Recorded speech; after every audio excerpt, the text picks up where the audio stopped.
experience that Jesus prepared Peter for, which is the concept that, and certainly that is not the only text as we looked at it, really it's an identical concept that Nehemiah, the Kohathite Levites speak of Abraham in Nehemiah, and that is that in preparation for covenant or release or ministry, there will be specific trial, and that the trial is never irrelevant to that release. In fact, generally the nature of the trial has something to say both as to what the usefulness or release will be.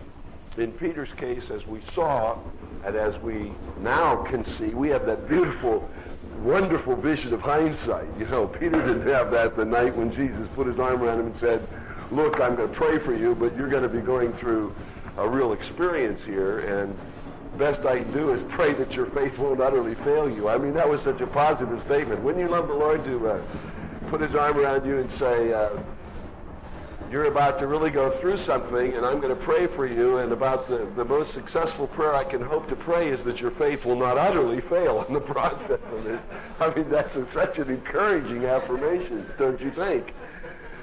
But as we now look from hindsight, we see Peter's two letters, which are persecution literature, the chief persecution literature in the New Testament, are directly related to the kind of test that he was to go through. The test, incidentally, was not, as some people tell you, simply the identity issue of denying the Lord 3 times and so forth. Because if you follow the Petrine experience of test, you will see that beginning from that night on, it goes through the resurrection into the appearance of Jesus in John 21, and the first verses there of the 21st chapter of John tell you Peter's state of mind, which was an intense depression. And the test of Peter involved more than just the failure, but as I said to you yesterday about Abraham, it is the response to that failure. How do you go on? What do you do? Now, buddy, I'm going to tell you, it may not be popular. I said it Sunday morning, and some people took issue with me, and that's great because it's a fact, it's true, and they'll discover it too. And that is, we in America particularly prepare people for success when what we ought to be doing is training people for failure. Now, I didn't say training people to fail. I mean, you do very well at that without any training. But training you how to handle failure is what I'm saying. And instead, our whole mentality is to prepare you to handle success, which on a percentage basis is a small part of what happens in your life experience. How do you handle failure? And of course, the revelation that's given in the 21st chapter of John concerning the Petrine experience, by the way, I have a favorite message I love to preach from John 21 on depression. And I especially love to preach that when I'm asked to go to a charismatic clinic. I just really love to get up in one of those whoopee sessions and say, my topic tonight is depression. It just has this marvelous effect across the, you just kind of hear this general, kind of moan. But the truth is that the experience of John 21 in showing how Jesus dealt with Peter in that intense depression by helping him to achieve a success in what he was most related to, which of course was fishing, by preparing food for him, by leading him back to the issue of his failure, and 3 times bringing restoration as he had 3 times experienced the failure. And there are so many other things in John 21 that are important. The place of the others in depression. It's an incredibly important issue. Peter was so depressed that he didn't even recognize the Lord. It had to be John who would say to him, Peter, it is the Lord. And I guarantee you A believer in depression does not understand that the Lord is coming to them in that experience. They must have those who stand with them and who can say to them, dear beloved Christian friend, it is the Lord who is with you in this experience, and who is trying to manifest himself to you in a different way than he has manifested himself to you before.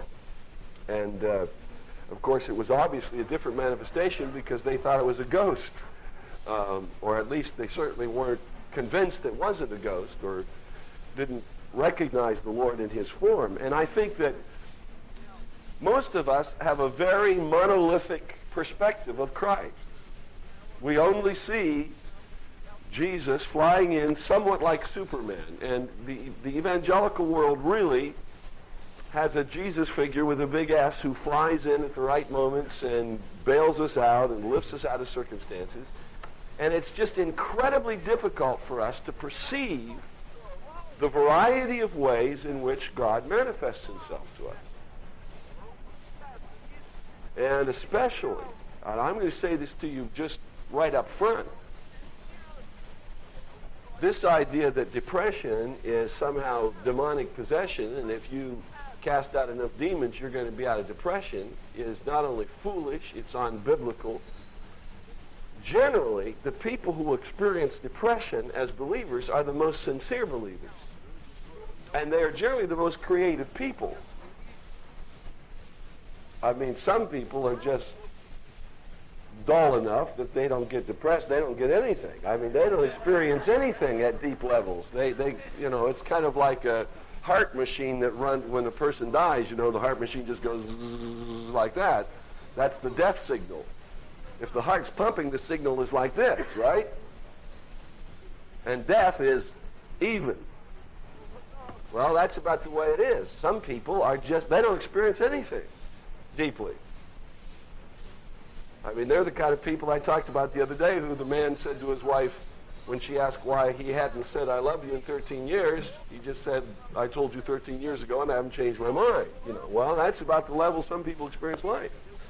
They're not liable to be oriented towards depression because life is a very even-keel thing in their experience. But generally, the more creative a person is, and often the more spiritually oriented he is or she is, the more that person will be given to depression experiences. Of course, the key case in point is Elijah. Now, this is not in my notes, and I don't have the foggiest idea why we're doing this, but it's just so much fun. Let's stay on it. When does depression generally come in our lives? Generally following great spiritual victories. See, the greater the spiritual victory, generally, the greater the depression. In fact, you can predict depression will set in after a great Bible conference or after a crossroads or whatever else. You know, after you've just been sailing in spiritual heights with angels and superpowers, the almost next scheduled event on the calendar of heaven for you will probably be touching the bottom just like you've been touching the top. And again, those of you who fly higher always fly lower too. It's just predictable, you know. The high flyers are the low flyers. And in Elijah's case, of course, here's the guy who has 500 prophets of Baal killed and calls fire from heaven and so forth, and a few minutes later, a 98-pound Jezebel says, I'm going to get you, buddy. And he takes off running, ends up under a juniper tree and says, oh God, I'm no good, my father was never good, why don't you kill me? You know, I mean, it's an incredible turn of events. And you want to look at this guy and say, are you the same guy I saw on Mount Carmel a few moments ago? You know, what's happened to you? But do you notice how God deals with him? God doesn't send down an angel chide and say, where's your faith, idiot? Don't you know to confess only positive things? What are you doing? No, God says, I know what you need, and he puts him to sleep. And after he's asleep, he wakes him up and feeds him with special bread baked in heaven and puts him to sleep again and wakes him up again and feeds him. And only after the process of restoration through dealing with the physical need does he respond in any way to dealing with Elijah's spiritual need at that point. And of course, Elijah was in a spiritual pride position, thinking he was alone in this whole spiritual conflict. And God said, look, you're never alone. I got 7,000 who haven't bowed their knee to Baal, so get off your little pout, get up, and let's get on with the job of turning this nation around. Depression's a very real issue. So the Tatrine trial that we talked about, being turned around in a revolution, in a vortex, and that when he had been in that vortex, that he would be able to deal with his brethren in similar circumstances. He would be known as one who would strengthen brethren in persecution. That's exactly what Jesus was saying. Because of your trial of faith, your key message will be to strengthen your brethren in similar trials. And that's exactly what his key message was. But you see, we're taught to deny our weakness. And if a minister has a depression experience, the quicker he's out of it and can bury it, and the fewer people he meets who reminds him of it, the better off he feels. And so it is with most experiences. A lot of the so-called faith teachers, when they need an operation, they sneak off and have it. And that's not facetious. I have a very close medical friend in the South who's performed major surgeries on 2 of the major faith teachers. But what an absolute anathema to the message of the cross that we would have to play some kind of game about our weakness when the Word says it is out of our weakness that His strength is made perfect. So what we deny is the opportunity for God to show His glory through us by surrendering the areas of our weakness to Him. If in this room suddenly this could become New Testament Christianity instead of 20th century churchianity, if this were true New Testament Christianity, we would be free to stand up among our brethren and say, I'm an alcoholic. And I'm really struggling. I'm a believer. I love Jesus Christ with all my heart. But I'm really facing an intense battle. I haven't had a problem with this for a month, but I'm facing an intense battle with this right now. Or I have homosexual tendencies. Or my marriage is a mess. We're here at Crossroads, but the only thing that's keeping us together is a small room. Now that's Christianity that can be redemptive and healing. But see, we don't practice that. We even talk about our Sunday go-to-meeting clothes. We even have to have special dress, special attitude. You know, Sunday mornings, I believe, are uniquely the worst days in the world. Sunday morning, you get up, you got to go to church. Nobody wants to go to church. It's the one day to sleep in, but you get up and you burn the toast and you kick the dog and you scream at the kids and you're not talking to your husband or wife. You get in the car and you drive silently to church in a silence that you could cut with a knife. And you open the door and you say to the man beside you, good morning, brother. Isn't it a beautiful Lord's Day? It's a wonderful God doesn't strike us dead. It's a wonder the parking lots of churches aren't filled with potholes of lightning where God is just eliminated. But that's exactly a revelation of where we are. That somehow in the church, before other Christians, we are to show our, quote, best side. When New Testament experience is just the opposite.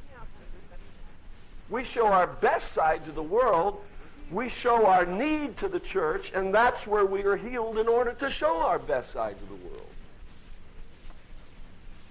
But instead, we play the game the exact opposite way. In fact, I'll guarantee you, some of you in this very room have friends in the world that you can be more honest with about your weaknesses than you do people in the church. And you feel like you can talk to them. They're not holding you up to some expectation. And you can say to them, I'm really struggling here, and they listen to you and they understand because they're not putting a trip on you.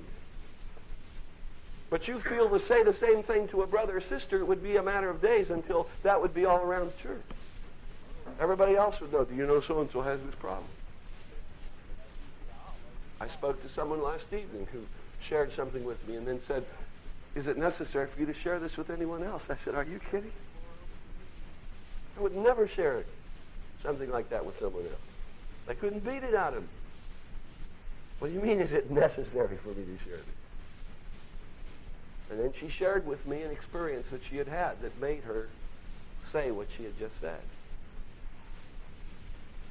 We model that in our denominational circles. One of my best friends, one of the most brilliant men I ever knew, who was appointed to a major denominational position, went into a denominational leader as a friend to tell him something that was going on in his life.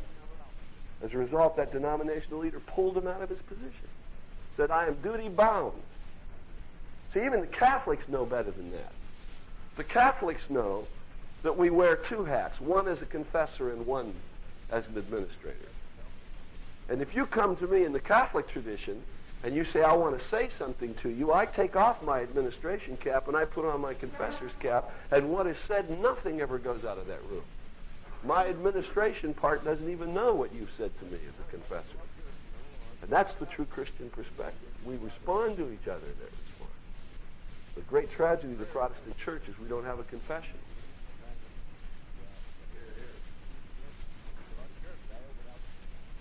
I'm always amused at translators, how the evangelical church has allowed translators consistently have handled truths in scriptures based on their particular denominational prejudice. My brother here, who's a scholar in the languages, which I certainly am not, will tell you as I do. I can pick up any translation of the New Testament and tell you the prejudice of the translator. And I can tell you by their footnotes. Because in their footnotes they'll say, well, there's another manuscript that reads this way on the subject. The fact is, if you wanted to do that, you'd have to footnote every verse in the whole Bible, practically. And the fact that they call attention to a particular divergence is obviously their prejudice. You can read it. You can just read through the footnotes and tell where a man's coming in reference to that prejudice. You and I need to understand something about this whole context of purity in our Christian experience. That it is not a sinless perfection, but it is an integrity of honesty. And as a result of that, the greatest impurity before God is phoniness and hypocrisy. One reason people like the King James is they don't understand the words. And one of the words in the King James that appears over and over again, and it's not handled very well in most of the new translations either, is the word dissimulation. It is the ultimate charge against anyone in the Christian church. Even the Apostle Peter was guilty of dissimulation, and Paul stood him up in front of the whole church in Antioch and said, you're a phony. You ate with us and enjoyed us before the Jews came, and the minute they came and put a trip on you, you withdrew. That's phony. That's not a part of the Christian message. Dissimulation, hypocrisy. The greatest gift and quality that God asks from you is the integrity of honesty. And that's why many times people that we think are far away from God in terms of not meeting our moral expectations really have a greater intimacy with the Lord in many ways than some of us do. I spoke last evening again on the Philippians 3rd passage of what true spirituality is in the Christian church. And true spirituality manifests itself on two bases. First of all, a total rejection of works orientation, which means I stand only in the righteousness of Christ, and thereby on that righteousness I can enter intimacy.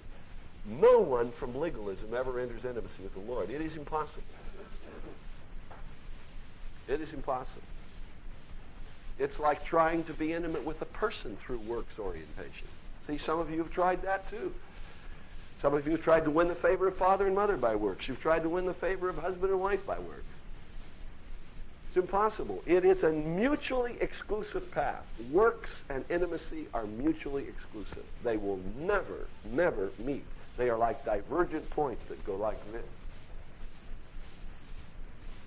And that's why Paul would say in Philippians chapter 3, if I could be one if I could win God's favor by works, and he's already given his pedigree, and there's no one in this room will ever have a pedigree like Paul, who could say, touching the law, I'm blameless, and concerning zeal, persecuting the church. But he says, if it were possible to stand before God on works, I would reject it.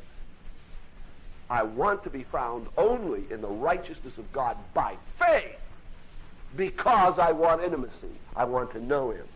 And to know him in intimacy requires that kind of a stand with God. Well, we haven't said a word yet about notes, so let's get back to targets, shall we? Today we enter the third basic area of our discussion, and of course obviously the more detailed issue. We are seeing that there are not only three sources of the problems, and the three sources we looked at, of course, using the little football player as an illustration. The three sources are the coach himself and his own body's lack of response to the discipline that's required, the internal conflict within his natures, and then Satan, who wants to deride or detract him from the ultimate place. But there are equally three arenas in which the problems occur. Now, I'm using the word arenas here in the sense of areas in which, or types of, the conflicts. Large, defined areas in which all conflicts occur. And the Bible clearly teaches that there are three of these.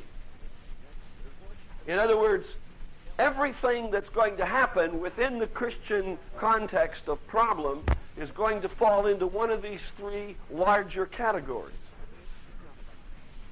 And I think most of you could give it to me very quickly.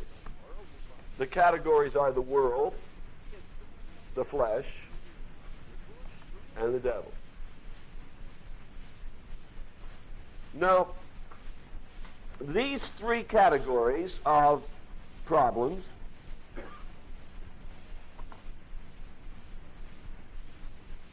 are so very critical to understand, because what happens with an understanding of this, well, let me say it negatively, what happens without an understanding of this in most Christian lives is that we tend to put the problem areas all in category 3.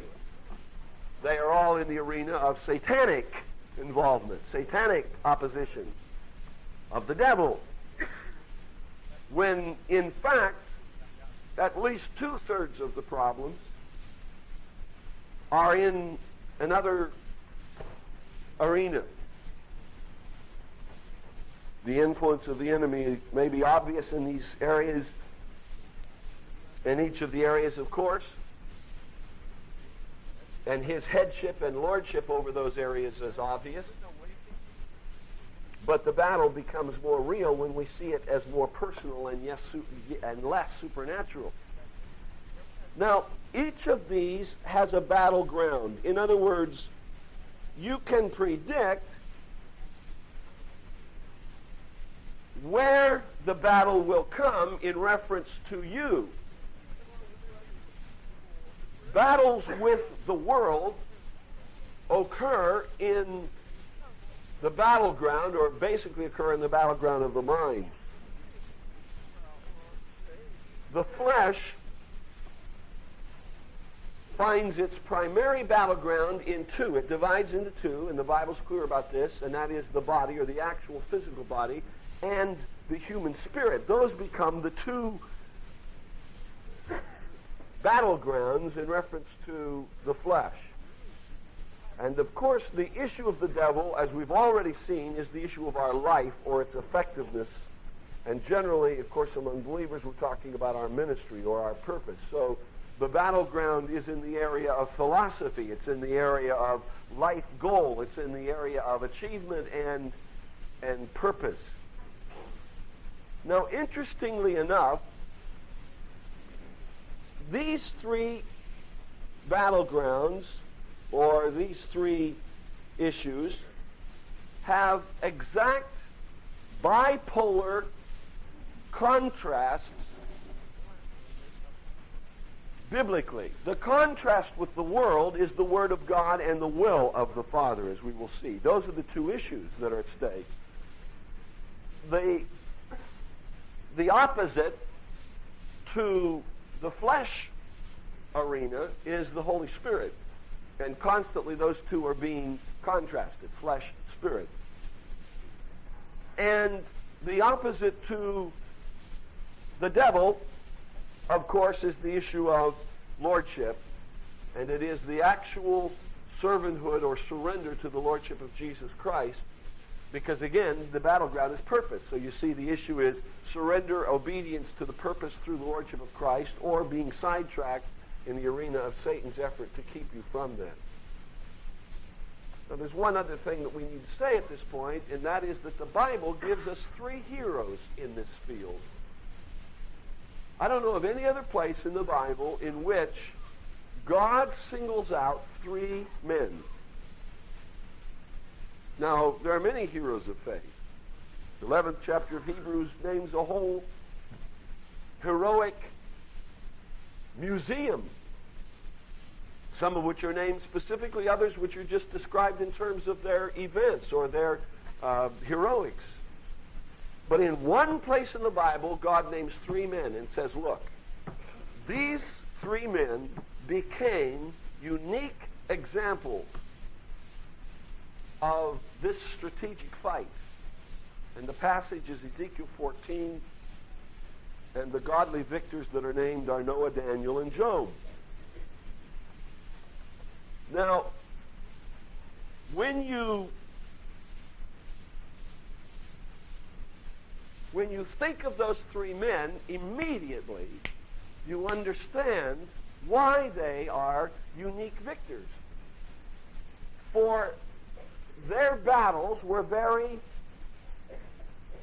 how shall I say, dramatic.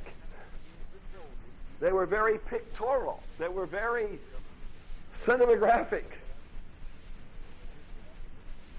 Noah's battle was a direct confrontation with the world system. Any question about that? I mean, most dramatic confrontation with the world system in the history of the world was the battle between Noah and the world system. Daniel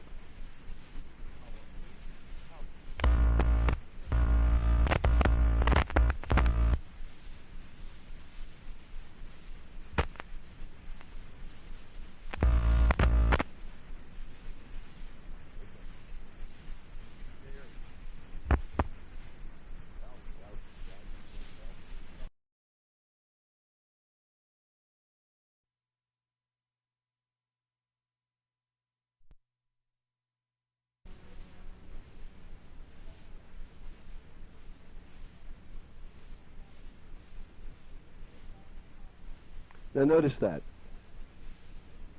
That's a strong statement. If any man love the world, the love of the Father is not in him. Boy, we better understand what we're talking about if it's that strongly felt by God. Okay, next.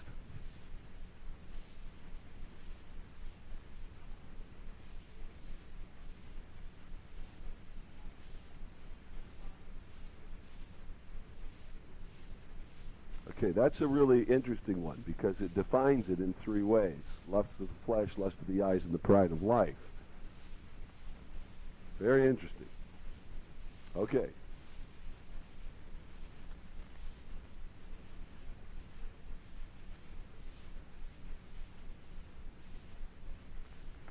Okay. Can I just stop a moment because lust is appearing so often in these verses. Evangelicals have a really interesting thing about that word lust. I just need to tell you something to straighten you out. It means inordinate affection. And very seldom does it have a physical connotation. It does occasionally. But in most instances it does not. It means to be inordinately affection towards something. Okay. I need our brother to read the scripture he just read again, because I need you to hear something. This is concerning those who were with you but were not of you. Would you read that one more time? Yes.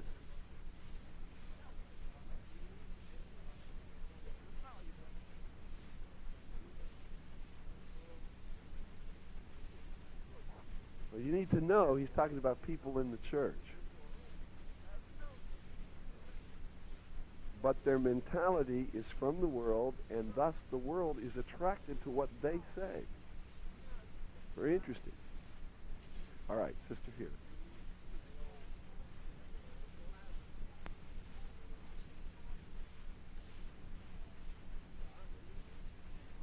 Now there is a very positive, there's a very positive one. Now there, the world's being saved. Are you seeing the difference coming through? I mean, one time the world's being saved, another time the world's the greatest enemy, and if you love it, you can't love the Father. I mean, something's happening with this word that we better understand. Okay.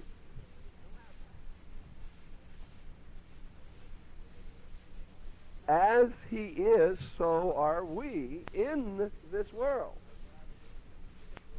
Now, we've just been told not to be in the world, because if we're in the world, the love of the Father is in us, and here we're told that we are in the world as he was in the world. Okay?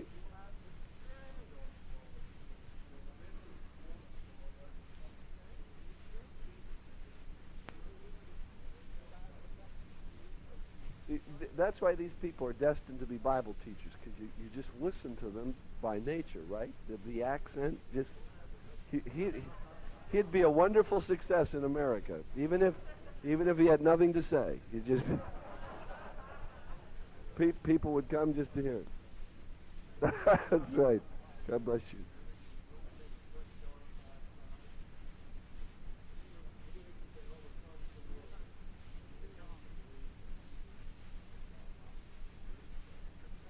I need to stop at this point because I need to tell you something. Who is the overcomer here? See, you and I are told overcomers are people who read the Bible a certain amount of times. Who is the overcomer? The one who believes that Jesus Christ, Son of God. We're all in that category if we're believers. Now, where did we go next? I've forgotten. Over here, brother. God bless you.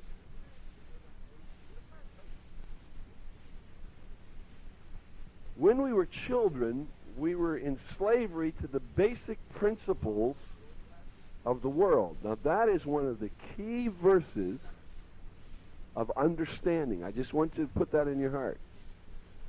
Something about the world system has to do with childish enslavement, the things that children tend to think about.